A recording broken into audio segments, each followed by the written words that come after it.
Smith here with one more flipped classroom math video for your enjoyment. 3 tips. First, you can speed up or slow down the playback if that helps you follow along. Second, you can pause anytime to catch up with your notes or think a little harder.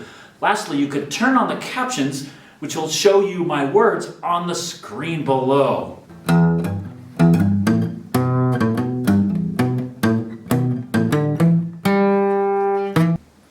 One more lesson on Voronoi diagrams. Now, for those of you who are in my class, you know today I said, we're not going to do 4-site diagrams. Well, actually, we are, but we're going to do it in a gentle, mellow way. So we're just going to sketch it. We're not going to do all the math behind it. We're just going to deal with the concepts that we understand about how to create the diagram, and we're going to end up drawing that diagram here.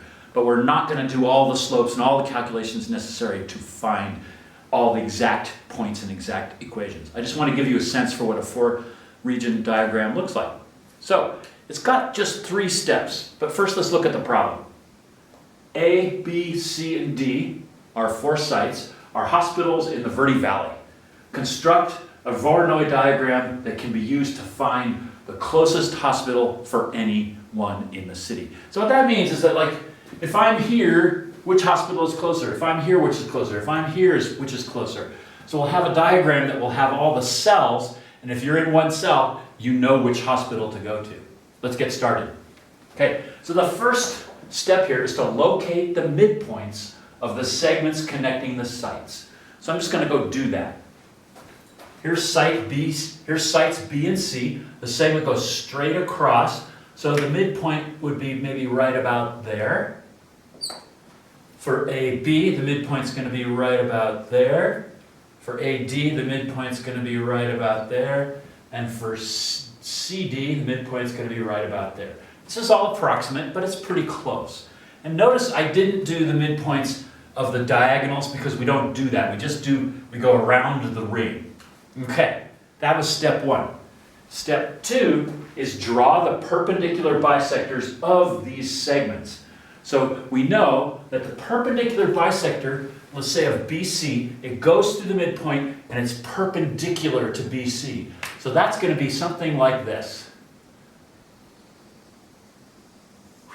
So that segment, that bisector cuts this segment exactly in half at 90 degrees. Let's do the rest of them. This one is nice and easy. The segment is a vertical line, so the perpendicular bisector is a horizontal line. This one is also easy in that same way. The segment's horizontal, so the bisector is vertical. And last but not least, this one has the same feature. Okay?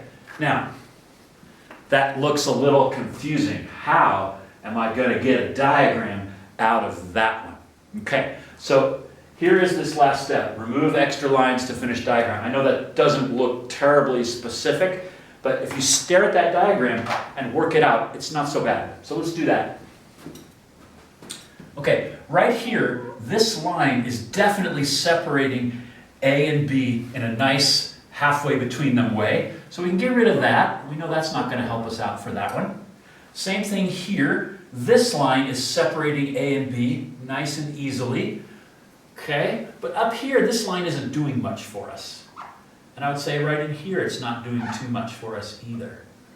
Now, also, this line here is doing a nice job of separating B and C, but as it comes down towards D, like D and C, not so good. So I'm going to just erase it here. And this line here is also not separating D and C very well, so we'll erase that there.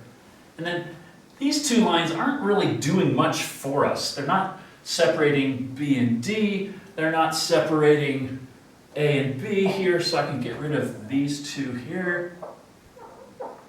And I'm just going to do one more thing. I'm going to connect them like that. Okay. So that's really how you do it. The nice, or not the nice thing, depends on whether you like it or not. The thing you have to end up doing is adding a line, because we have 2 points that end there. We had a kind of a right corner here with some of the bisectors that didn't really make sense. So we just got rid of those, and then we realized we do need a line here. And this line actually does correspond to the BD bisector. So if we had drawn that bisector, we would have seen there's a line right there.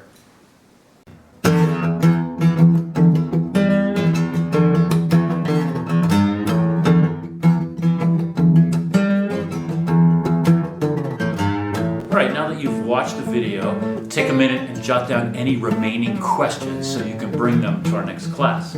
Also remember, you can watch the video again. Maybe that will deepen your understanding.